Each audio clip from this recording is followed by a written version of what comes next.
Boa noite, irmãos. Que a graça e a paz de Jesus seja sobre a vida de todos nós. Amém? Amém.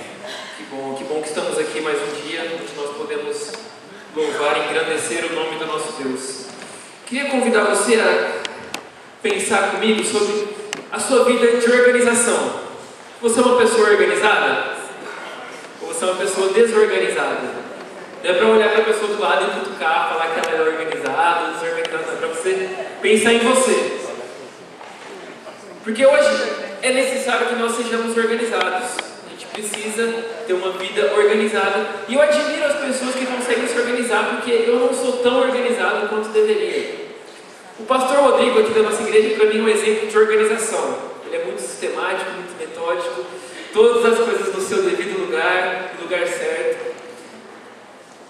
E nós, como seres humanos, somos organizados de uma maneira que nós temos o costume de colocar etiquetas nas coisas. Colocar etiquetas nas coisas. Isso consciente e também inconscientemente. Muitas vezes nós colocamos etiqueta nas coisas sem ter consciência de que estamos fazendo isso.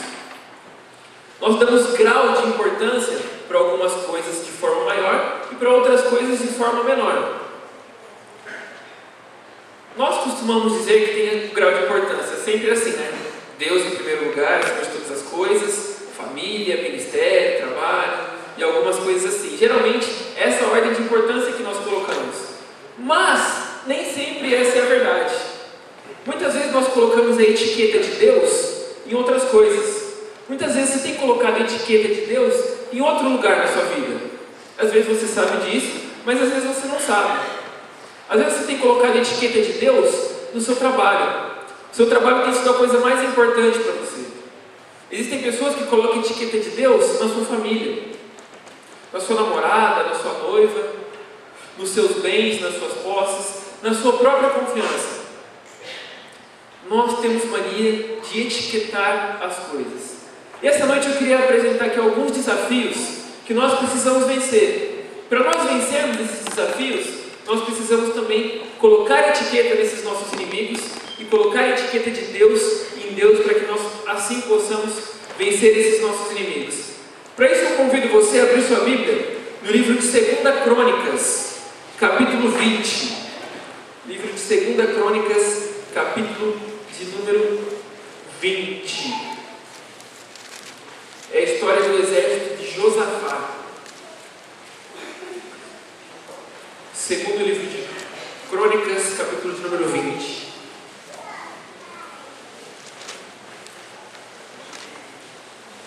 A história se encontra do verso de número 1 até o verso de número 30, mas nós iremos ler apenas entre os versos 5 a 13, que é uma oração que Josafá faz a Deus em um momento de desespero. Josafá estava prestes a enfrentar uma guerra, estava prestes a entrar numa guerra, onde seu exército ia enfrentar 3 exércitos diferentes, que eram os exércitos dos Moabitas, dos Amonitas e dos Meunitas. E essa notícia chegou até Josafá e ele ficou desesperado, sem saber o que fazer, porque esses 3 exércitos eram muito mais fortes que o exército dele. E aí nós vamos ler o texto e entender o que Josafá fez, o que Josafá falou para Deus. Versículo de número 5 do capítulo 20 de 2 Crônicas. Josafá levantou-se na assembleia de Judá e de Jerusalém, no templo do Senhor, na frente do pátio novo, e orou: Senhor, Deus dos nossos antepassados, não és tu o Deus que está nos céus? Tu dominas sobre todos os reinos do mundo. Força e poder estão em suas mãos, e ninguém pode opor-se a ti. Não és tu, nosso Deus, que expulsaste os habitantes dessa terra perante Israel, o teu povo, e a deste para sempre aos descendentes do teu amigo Abraão?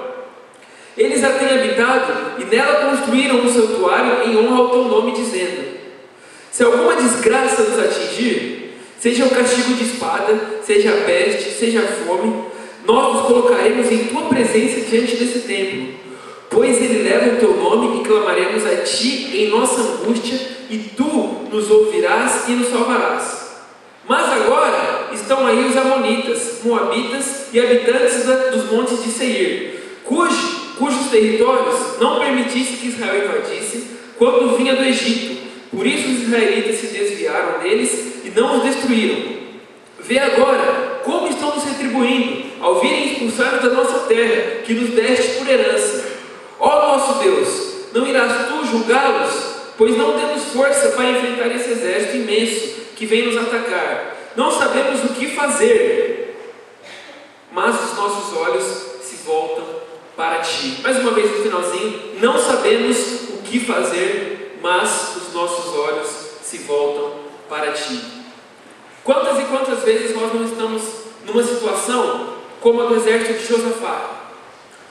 E esse é o primeiro inimigo que eu quero identificar para nós essa noite. Nós precisamos aprender como vencer a multidão. Nós precisamos aprender como vencer a multidão.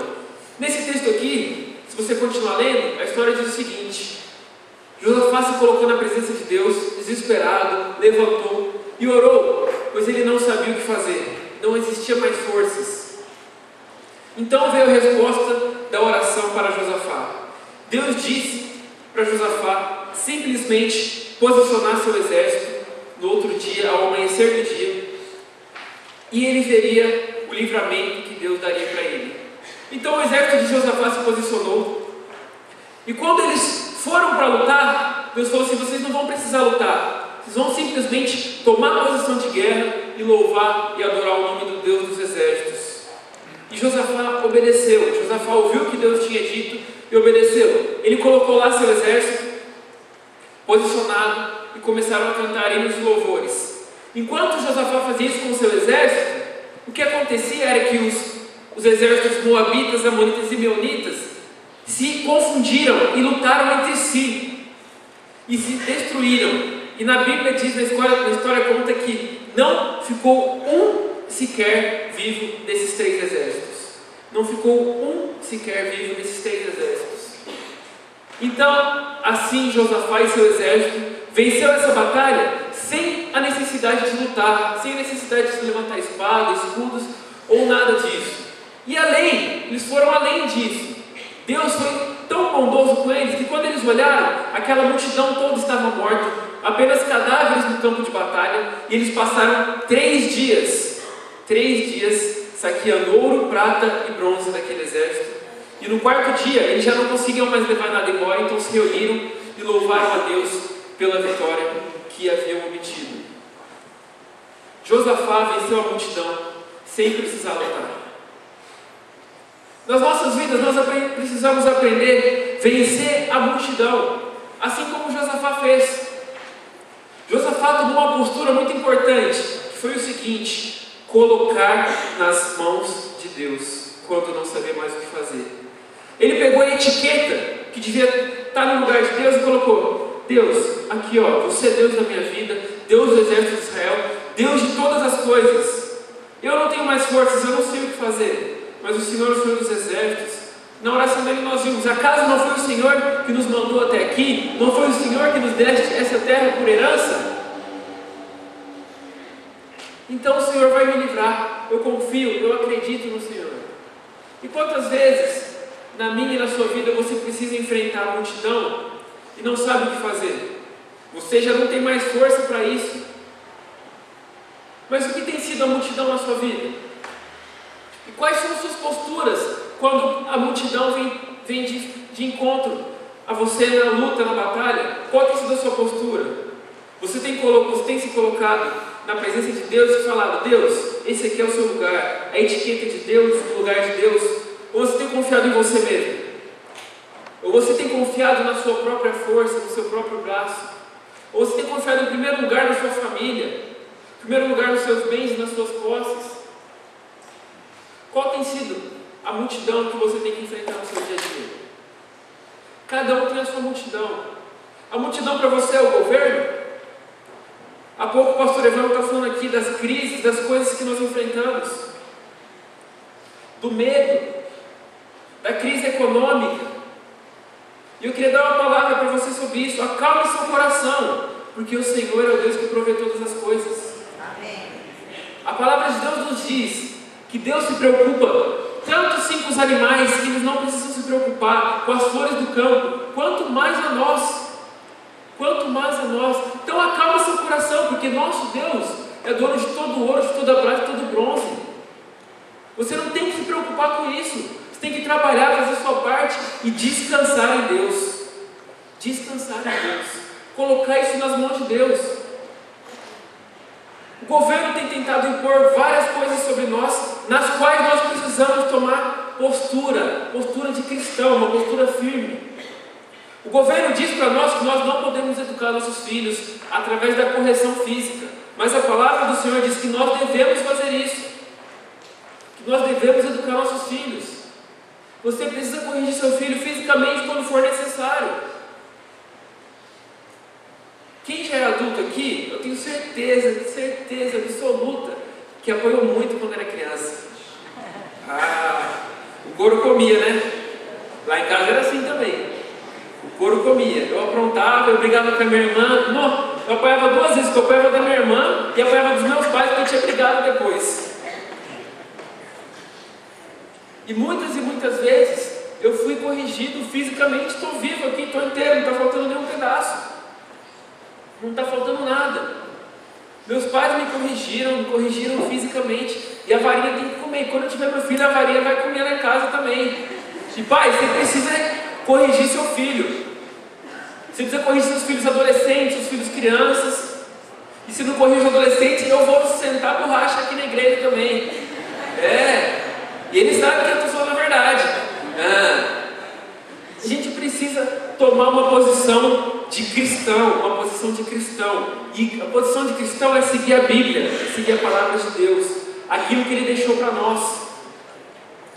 A mídia e o governo vem tentando impor outras coisas para a gente tem que aceitar a homossexualidade como se fosse uma coisa normal, e isso tem que estar dentro das escolas, e eles querem que não exista mais gênero, de homem e mulher, não exista distinção de banheiro masculino e feminino, porque cada um pode ser o que quer. Mas a palavra de Deus nos fala claramente que Deus criou homem e mulher, conforme a sua imagem e semelhança, homem e mulher os criou.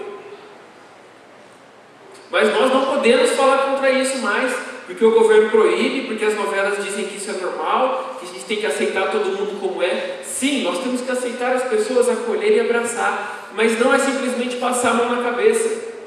Não é simplesmente falar, não, é assim mesmo, pode ser assim, não é verdade. As pessoas precisam ouvir o que a palavra de Deus tem para dizer.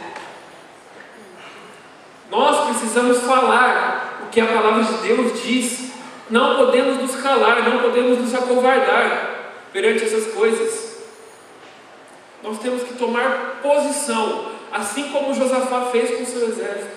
Tomou posição. Não precisou lutar, mas estava posicionado, estava pronto. Se precisasse, iria lutar. Deus nos livrou e Deus nos livra. Deus nos livra. Deus nos livra. Porque Ele que nos envia para a batalha. Ele é o dono da batalha.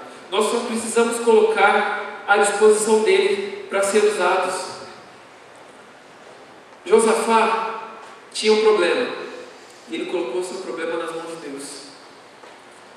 E todos nós passamos por problemas. E o seu problema eu sei que é sempre o pior. Por quê? Porque é o seu problema. O meu problema para mim é o pior problema do mundo. Quando eu tenho que resolver alguma coisa que eu não sei o que fazer, é a pior coisa do mundo. E eu fico bravo quando alguém fala assim, tem um adolescente com problema, tem uma criança com problema, isso aí é besteira. Se meus problemas fossem igual aos dele, estaria tudo tranquilo. Mas eu me lembro quando eu era criança, e quando eu ia mal na escola e bagunçava, e a professora mandava bilhetinho para minha mãe ler, para mim era a pior coisa do mundo.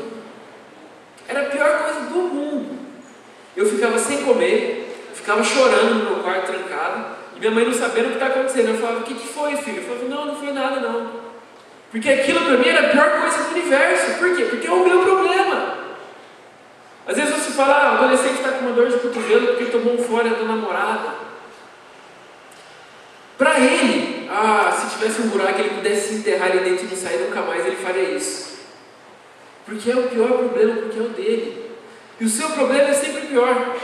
A sua conta para pagar é sempre a mais cara. O problema da sua casa, da sua família, pior que o meu não tem. Nossa, pior que o meu problema não tem. E a gente recebe aqui alguns filhos e alguns pais para conversar. E quando você conversa com um filho, com um menino adolescente, fala, meu Deus, eu tenho que tirar esse menino dessa casa porque o pai dele é a pior pessoa do mundo. Tadinho desse menino, misericórdia. Jesus tenha piedade e compaixão. E quando você conversa com o pai, fala, meu Deus, manda esse menino para a FEBEM. É o pior filho do mundo. Não é pior que esse aí não existe. Por quê? Porque é a sua realidade, é o seu problema, é aquilo que você está enfrentando. E aquilo que você está enfrentando sempre é mais difícil. Mas existe uma maneira de você passar por isso, de você enfrentar isso, de você vencer isso, que é colocando nas mãos de Deus a multidão. Nós precisamos aprender a vencer a multidão. E só existe uma maneira, que é como Josafá fez. Vários exércitos, uma multidão. Humanamente falando, era impossível Josafá vencer essa batalha. Era um número incrivelmente maior, os exércitos eram incrivelmente mais preparados, mas nas mãos de Deus, tudo é possível. Nas mãos de Deus não existe impossível. Então, em primeiro lugar, eu queria que você identificasse e colocasse a etiqueta da multidão na sua vida. E lembrasse que para você vencer a multidão, é preciso colocar nas mãos de Deus. Eu queria contar uma outra história, que se encontra lá em 1 Samuel 17, mas você não precisa abrir. Eu espero que você tenha decor na sua cabeça o que fala em 1 Samuel 17, que é a história de Davi e Golias. E eu queria que todos aqui conheçam a história de Davi e Golias. Davi havia sido ungido rei de Israel, era o irmão mais novo de uma família de vários irmãos, e todos os seus irmãos estavam na guerra, enfrentando um gigante chamado Golias, de mais de 3 metros de altura. E Golias zombava de todo o povo de Deus, dizendo, aí não tem homem para me enfrentar, e eu vou acabar com todos vocês, e vou abusar das mulheres e das filhas e das irmãs de vocês. E todo dia ia um soldado contra Golias, e era derrotado, e era morto por Golias. Até que um dia, o pai de Davi disse o seguinte, vai até lá, Davi, e leva comida para os seus irmãos, e leva comida para o general do exército, faz uma moral, dá uma agradada lá no homem. E Davi obedeceu. Chegando lá, Davi ouviu uma conversa, que dizia o seguinte, que ia ter um prêmio para quem conseguisse matar aquele gigante chamado Golias. E o prêmio era muito bom. O prêmio era muito bom. Primeiro, ia casar com a filha do rei. Davi já cresceu o olho. Vou casar com a filha do rei, tranquilo, aposentar, não vou trabalhar mais, ficar de boa. Só que o segundo prêmio era melhor ainda. Nunca mais na vida dele ia ter que pagar imposto. Ó que beleza! Pensou se não tem que pagar imposto mais? Aqui no Brasil o que a gente paga de imposto é um absurdo. Imagina, você nunca mais tem que pagar imposto? Alguns economistas dizem que a gente trabalha de janeiro a maio só para pagar os impostos, né? O dia que a gente recebe só vai para pagar imposto. Então Davi ficou sabendo disso e cresceu olhando essa recompensa. Falou assim, não, deixa comigo, eu tenho que matar esse cara, eu tenho que vencer ele. Quem ele pensa que é para falar assim com o exército do Deus de Israel? Quem esse cara pensa que é? Ele não pode fazer isso. Nós temos Deus do nosso lado.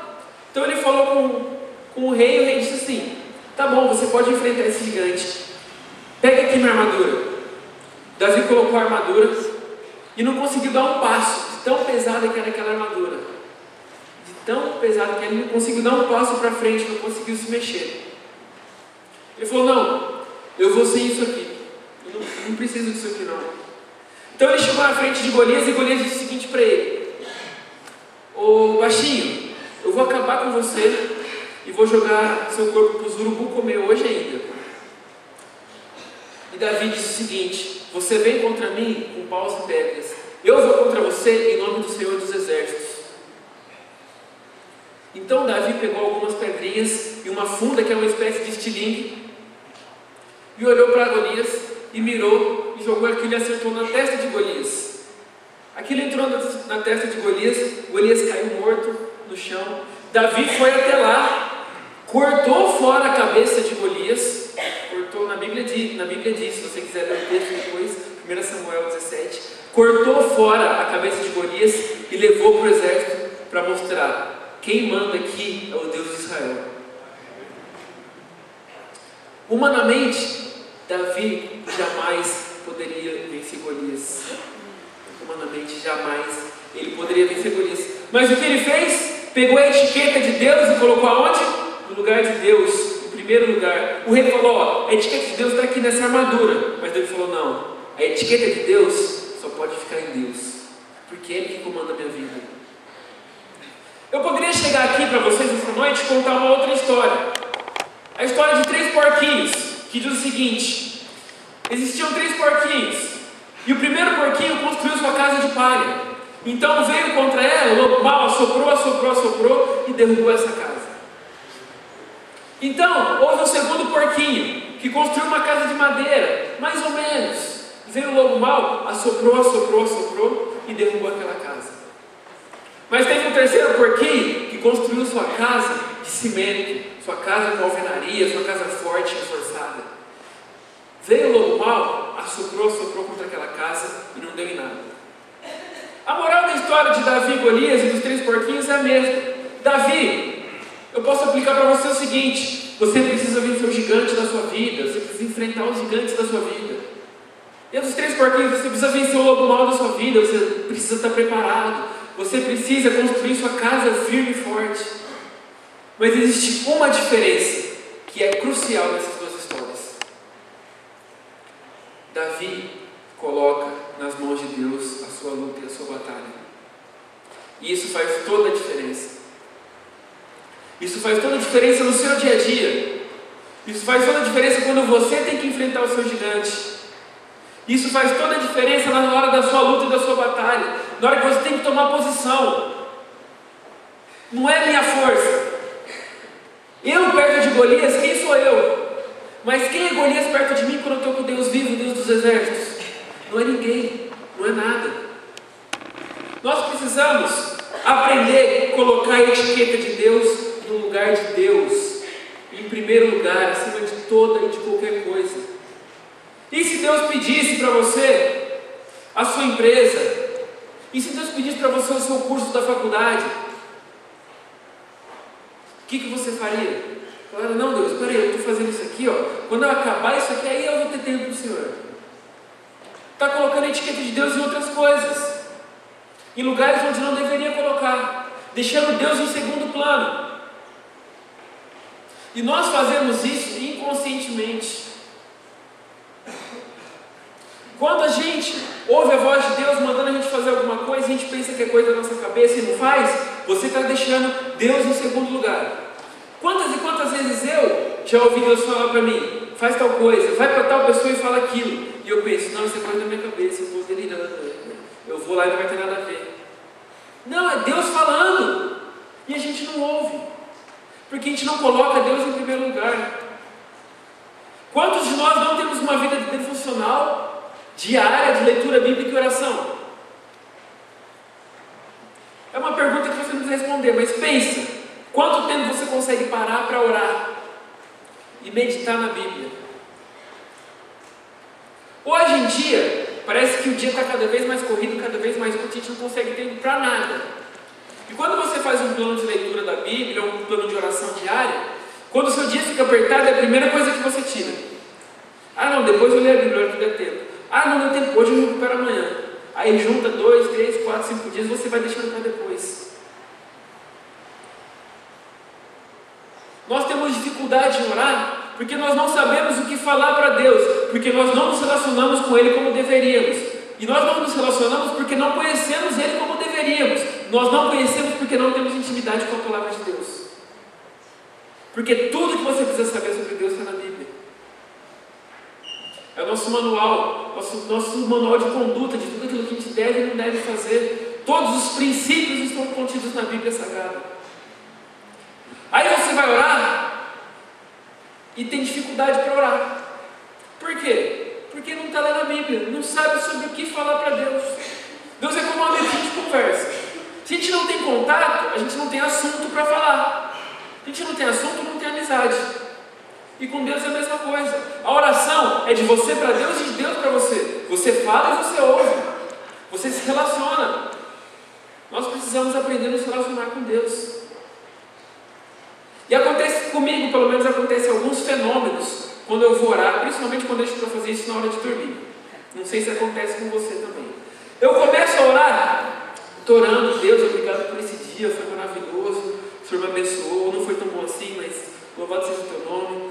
Deus abençoa amanhã que eu tenho que fazer tal coisa. E quando eu lembro que tenho que fazer uma coisa, eu lembro de outra coisa. Aí eu lembro de outra coisa, eu já lembro da semana que vem. Aí eu falo, opa, eu estava orando, deixa eu voltar aqui para a oração.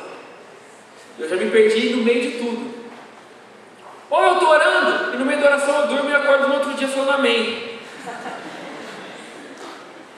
Por quê? Não estou fazendo da maneira certa. Não estou separando um tempo para eu sentar, para eu ajoelhar, para eu meditar na palavra de Deus e ler a Bíblia. Porque aí sim a gente vai conseguir colocar Deus em primeiro lugar. Para vencer a multidão, para vencer o gigante, Deus vai estar no lugar dele. A etiqueta de Deus vai estar no lugar de Deus. Mas para isso nós precisamos nos relacionar com Deus. Precisamos nos relacionar com Deus. Primeiro inimigo que temos que vencer é a multidão. O segundo, o gigante. E o terceiro, que eu consideraria o pior e mais difícil de vencer, é vencer você mesmo. Você é o seu pior inimigo. Você é o seu pior inimigo. Porque você se conhece, ou você acha que se conhece. Você acha que se conhece. E como você acha que se conhece, você confia muito em si mesmo. Fala, não, eu sei do que eu posso fazer, eu sei que eu dou conta disso. E você se coloca em primeiro lugar e acaba deixando Deus fora disso. Mas para a gente poder nos vencermos, é necessário que a gente faça morrer as nossas vontades. E isso é muito difícil. Isso é muito difícil. Deixar as nossas vontades de lado para fazer com que a vontade de Jesus reine na nossa vida é muito difícil. Por quê? Porque a lógica de Jesus é totalmente diferente da nossa. A lógica de Jesus é invertida. Por quê? Porque quando a gente leva um tapa na cara, a gente quer dar outro. É a lei da humanidade, a lei da sobrevivência. Toma lá, dá cá. Tomei um tapa, vou dar outro. Eu preciso me defender, preciso sobreviver. Mas a lógica de Jesus é totalmente invertida. E a lógica de Jesus diz que quando você toma um tapa de um lado da sua cara, você tem que dar o outro. E isso não é pegadinha de Jesus. Não é pegadinha, tipo, tomei um tapa, vou dar cara, a pessoa vai ficar constrangida. Não, você vai tomar outro tapa do outro lado também. Porque a lógica de Jesus não faz sentido pra gente. Por quê? Porque a gente só quer ganhar, levar vantagem. E Jesus nos ensina o seguinte, que a gente precisa saber perder para poder ganhar. Que a derrota é a nossa vitória. Dar um passo para trás, ceder, pedir perdão, mesmo quando você acha que está certo. É isso que nós devemos fazer. Mas humanamente falando, isso é muito difícil. A lógica de Jesus diz: se alguém que mandou você caminhar uma milha, vai e caminha 2. Se alguém quer roubar a sua túnica, vai e dá também a sua capa. A lógica de Jesus diz: ai daqueles que estão de pé, tomem cuidado para que não caiam. A lógica de Jesus diz: ai daquele que está bem, você está bem? Toma cuidado. Sua vida está tudo muito bem? Toma cuidado. Jesus diz: bem-aventurados que choram, bem-aventurados que estão tristes, que estão desconsolados, bem-aventurados os humildes, os fracos.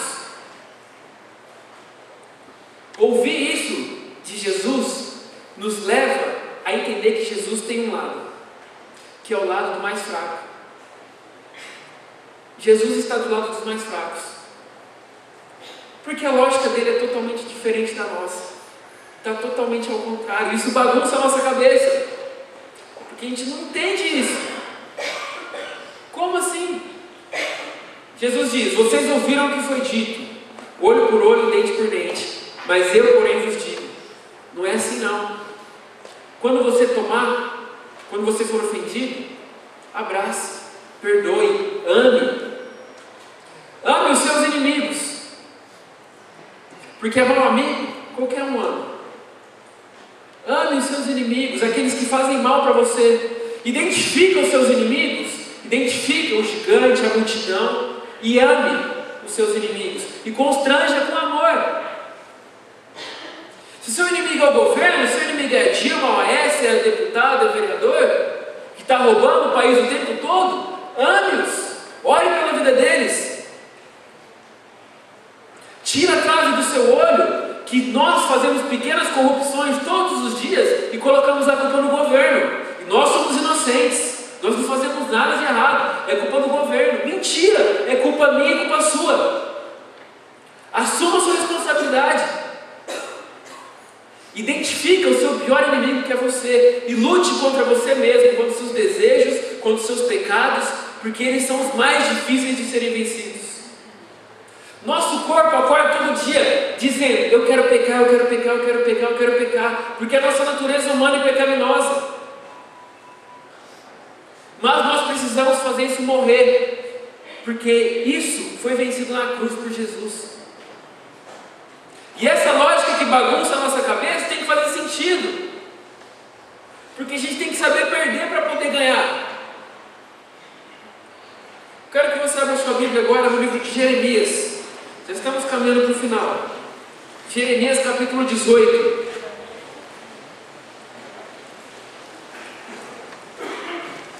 Nós vamos ler dos versos de número 1 até número 8. Jeremias capítulo 18. Versos de 1 a 8. Esta é a palavra que veio a Jeremias da parte do Senhor: vá à casa do oleiro, e ali você ouvirá minha mensagem.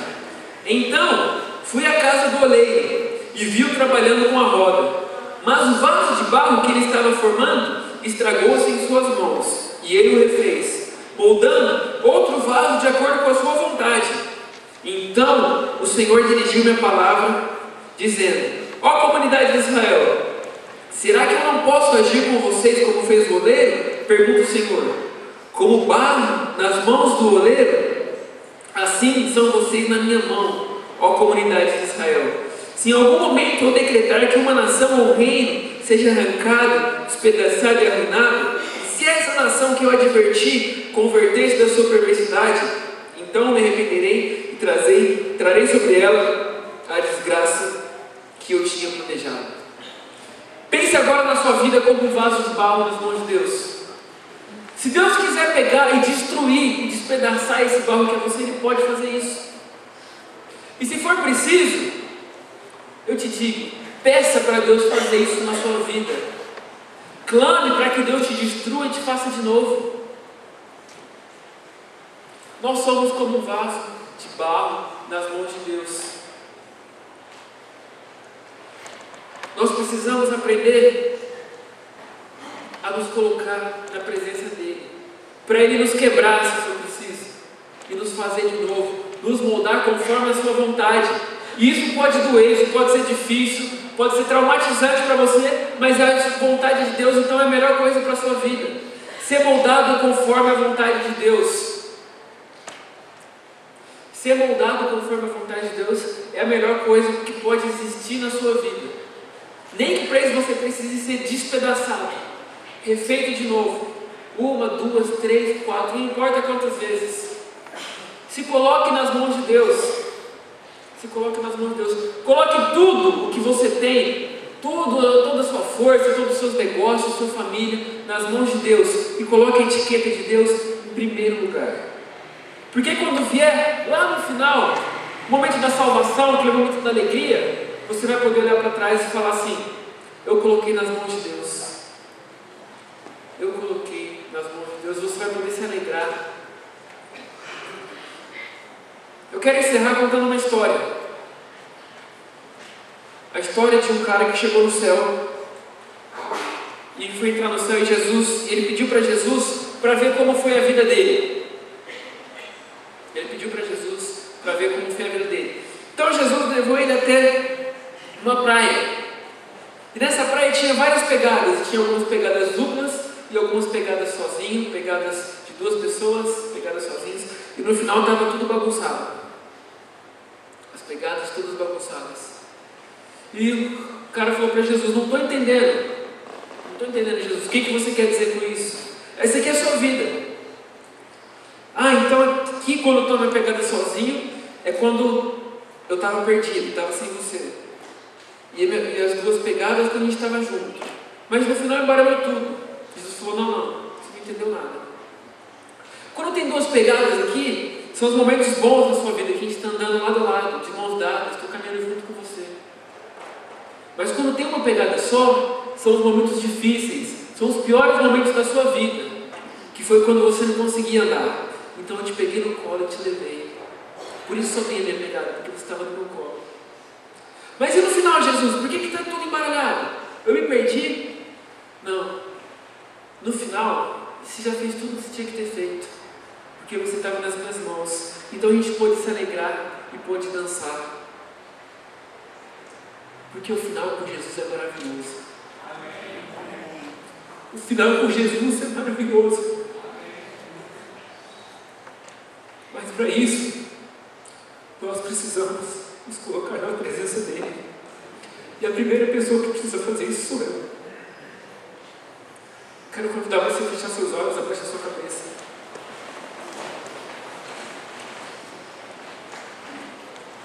E se você tem alguma coisa que você precisa colocar nas mãos de Deus, eu quero orar por você. Eu quero orar pela sua vida. Se você identifica alguma coisa que tem tomado lugar da etiqueta de Deus na sua vida, você precisa deixar isso de lado. Seja o que for, seja seu casamento, seu noivado, seu trabalho, seus bens, você precisa deixar isso de lado e colocar Deus em primeiro lugar na sua vida. E se tem alguma coisa em você, eu quero convidar você a ficar em pé, para a gente orar junto e colocar isso nas mãos de Deus. Se tem alguma coisa na sua vida que você precisa entregar nas mãos de Deus, se você não sabe mais o que fazer, se você não tem para onde sair, está sem escapatória, fala, Deus, minhas energias acabaram, minhas forças acabaram, mas eu estou colocando a minha etiqueta de Deus no lugar de Deus. Nós vamos orar junto, clamar a Deus para que Deus faça isso nas nossas vidas, porque só Ele é capaz de ocupar o lugar de Deus, só Ele pode ter a cadeira das decisões das nossas vidas.